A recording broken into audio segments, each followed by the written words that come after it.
Hello everyone. Today we will revise chapter 6 Magnetism, which we have already discussed in the class. So let's start. Today we will learn once again how to make a magnet. If you have given a piece of iron, so that can be in any form like a needle or a bar.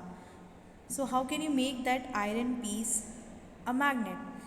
So there are four methods of making a piece of iron a magnet.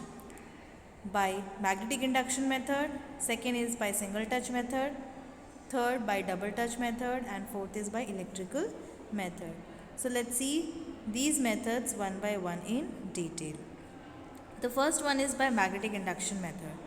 See children, we have already discussed this, that what is magnetic induction. Induction means to induce, to produce magnetism, right? So here we have taken a piece of iron which we have placed near a magnet. So definitely it will act as a magnet, right? What is the reason? The reason is that it acquires the property of a magnet temporarily. That means when you are keeping the iron piece near a magnet, it will acquire its magnetic property, but those are only for temporary basis, right? But when you remove the magnet, what happens to that iron piece? It will no longer behave as a magnet. So this process is nothing but your magnetic induction. Let's see this with this activity. In the first picture, if you see, we have taken a long nail. We have placed that long nail on the arm of some passing through a cork, as shown in this figure 6.9. Now do one thing, spread some iron pins on the base of this stand. So what you will see, the pins are not moving towards the nails in the first figure. Okay, but when you are bringing the magnet, like suppose you are bringing the north pole of the magnet near the nail, so what you will see, the small pins which is placed on the stand start attracting the nails, as you can see on this figure which is on the right hand side. Okay, but when you remove the magnet, what happens? All the pins will drop from the iron nail.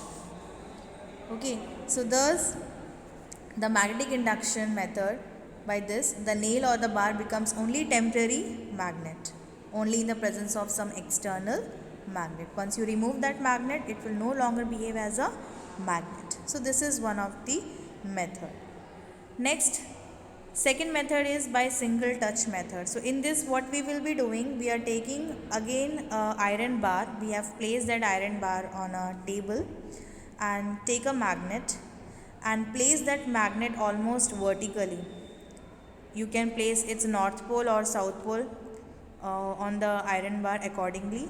And now what you have to do, move the magnet along the iron bar from A to B.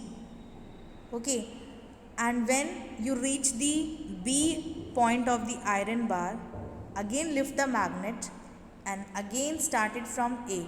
So you have to repeat this process about 20 times. That means you are stroking the bar 20 times, right? After that you turn the iron bar upside down and again stroke the magnet about 20 times. When you do so, you will find that the iron bar behaves as a magnet.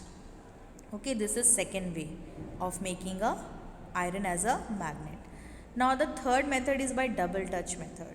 So in this, what we are doing, we are taking two magnets, namely P and Q, and place them vertically at the center of the iron bar AB, so that their opposite poles should be on one side. Now keep a cork in between these two poles and move the two magnets together with the cork on the bar towards right until the end B is reached. Then without raising the magnets, you have to move them backward to the end A of the magnet. See children, in this double touch method, we are not lifting the magnet and bringing it to the point A. Here we are just moving back the magnet towards A. Here lifting is not done like we are doing in single touch method. Okay, so repeat this process about 20 times. Again turn the bar magnet upside down and again repeat the same process for 20 times. So by doing so, your bar will behave like a magnet. So this is the third way of making the iron as a magnet. The fourth way, that is by electrical method. Let's see in this what to do. You take a iron bar again, name it as AB, and wound some several turns of insulated copper wire over the bar, like as shown in the figure. We have taken a copper wire and wound it as shown in this figure, and connect this end of this wire to a battery or a cell as shown in this figure, and then press the switch to pass current. That means when you switch on the current, after some times what you will see, this behaves as a magnet. So here you see children, the end A of the bar at which the current enters the coil, the direction is in clockwise. So it will behave as a south pole, and the other end B of the bar behaves as a north pole. That means the polarity at the ends of this bar can be reversed by reversing the direction of the current. If you change the direction of the current, then the polarities of these bar can also be changed. But again, this iron bar, this method is again a temporary magnet. It's not a permanent magnet.